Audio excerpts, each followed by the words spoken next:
Hai, Assalamualaikum dan salam sejahtera. Anda bersama saya, Nordia Arisa binti Ahmad Daniel, berumur 12 tahun. Bersekolah di Sekolah Kebangsaan Sultan Abdul Aziz yang terletak di Teluk Intan, Perak. Kod sekolah ABB 5075. Hari ini, saya ingin berkongsi resensi sebuah novel remaja yang santai, lucu dan penuh pengajaran. Bertajuk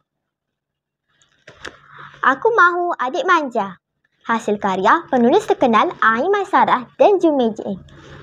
Buku ini merupakan sebahagian daripada siri Aku Mahu yang sangat popular dalam kalangan pembaca muda. Buku ini mengandungi 250 muka surat.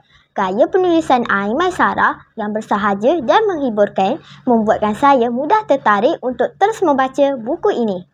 Buku ini sangat sesuai untuk remaja kerana ia menggambarkan isu dalam sesebuah keluarga yang ringan dan menggelikan hati.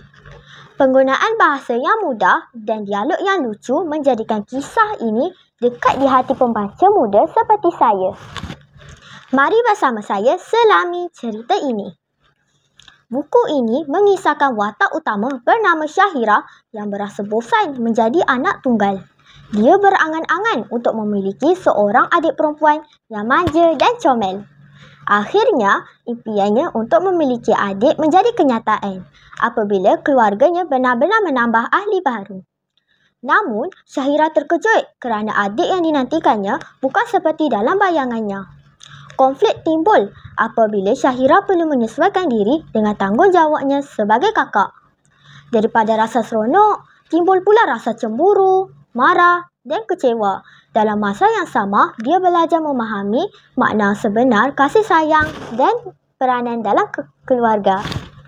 Novel ini mengajar kita erti kesabaran, kasih sayang dan tanggungjawab sebagai seorang kakak atau abang.